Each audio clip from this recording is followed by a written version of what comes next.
Hey, how's everyone doing? This is Oz with Oz Mechanics, and on today's video, we got this 2007 Dodge Ram right behind me. So the issue with this Dodge Ram, they bought it at auction, took us to a couple of shops, but they couldn't figure it out. They're trying to see if they can program the key, but right now, I have the battery on the charger, and it's acting kind of wonky. I can hear it just kind of clicking, and I don't have the key on. It's right here. So how about in today's video, we try to figure out this issue and try to get this vehicle back to the customer.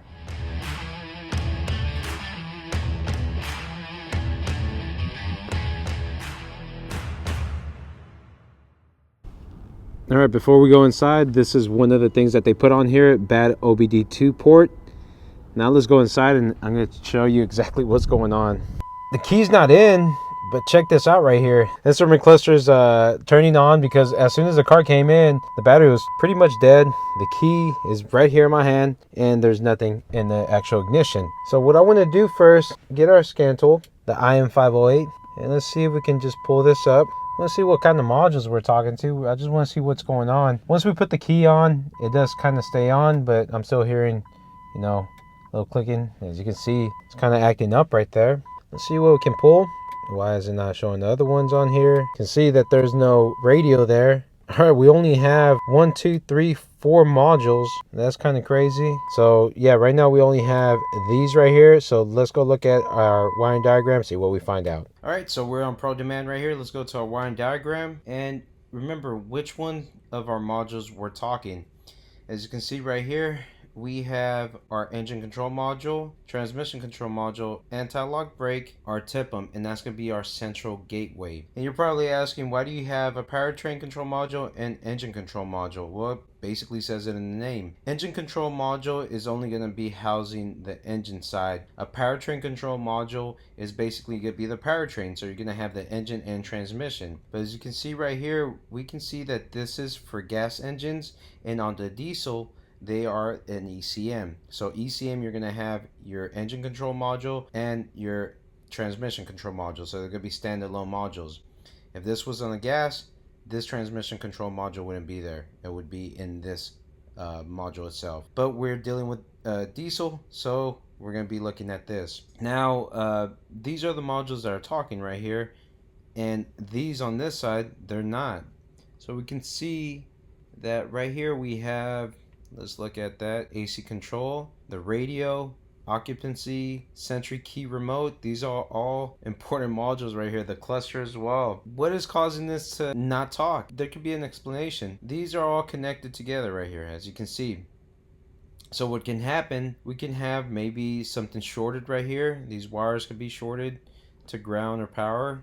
Or we can have a module that's actually damaged too. So let's just say the AC control module right here is shorted. It will short out all these other ones that are connected together. That's what we need to find out. So what we can do now, we can get our oscilloscope, hook up to one of these white and orange cables right here. So let's find the easiest one that we can find, and then we can go in there and see exactly what we're seeing in these data lines. So what I recommend is go back to the vehicle, try to find these little cables right here, and see what we find out. Hopefully we can get a fix. All right, like we explained right there, the modules that we have on here, they look like they're all together. So all the other modules, they're on this side, especially what we saw there. Like I said, we do have a big opening right there, and luckily the radio is on the same one. So we have a white orange with white. The funny thing is, if we look right here, it looks like someone cut this. So this is white orange.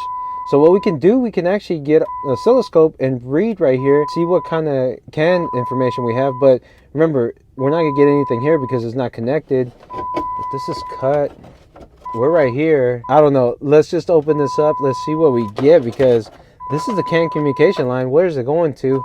I want to... What the heck is this? Jesus. What is this? Is this like a radio? I don't even know. This looks like an alarm or something, and then they have this tied in right here. What in the heck is this? Okay, well, this CAN communication is going into this little box right here, so I would just want to take this off. All right, we're just going to disconnect this. All right, now that's shut up right there. It's not flickering anymore. Let's check something out right here. I'm going to go back, and then we're going to go back in. All right, we're going to see what we have. All right, this is better Because remember, back then there was only 4, and now we have even more. I don't know why they put up there that the Obd2 port was not working. It's kind of weird.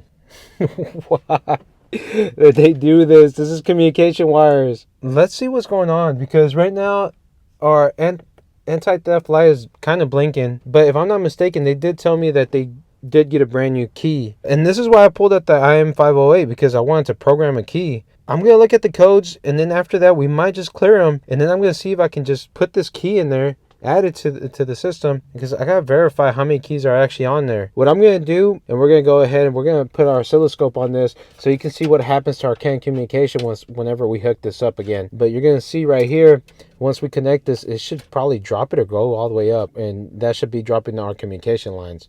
So I want to do that with our oscilloscope, and then after that, we're going to see if we can program this key and get this car running. I just want to see what happens if we try to crank this over.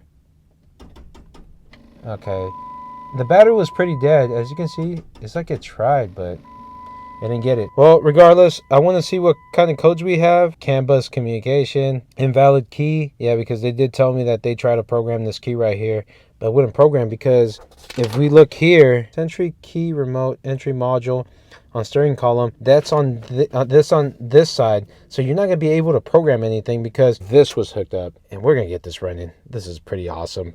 Not awesome that someone did this, but it's pretty awesome that we found it like this. That's crazy. All right, let this charge for a little bit, and then after that, we're going to try to program this key and see what we get, okay? All right, I have my scope hooked up right now, and I'm connected on that communication line, and I have this right here ready to be hooked up to see what happens whenever this is done. All right, here it goes. Just going to hook this up. As you can see, it goes way up, and if we take this off, there you go, it goes right back down. That is what's screwing it up. And as you can see, this is the data. Bam, up, starts making noises and goes down. There you go. Now we're gonna try to see if we can program this key and see what happens. Oh man, this is crazy. There you go. This is so crazy right here. All right, I'm ready to do this, so we're gonna go ahead and see what we have when we try to get this on, okay? All right, so we're gonna go ahead, give this a shot. And pretty much all I want to do is remove that light right there by adding one key. Let's see if we can get this.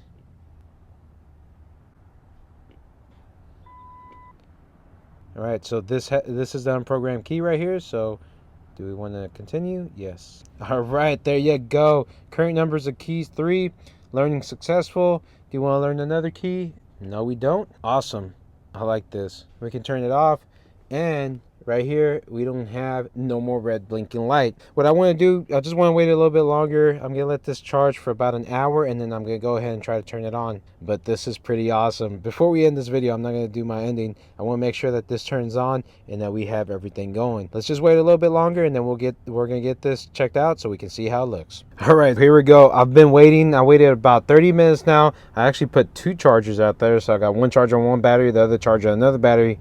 This is actually a diesel right here. So now this is the moment I've been waiting for. We're going to put the key on the on position. And remember, let's see if this turns off. There you go. Now let's see if this turns on. This is a moment of truth. They bought this from an auction and they just couldn't get it running. So here it goes. Are we going to be good? 3, 2, 1. Ah!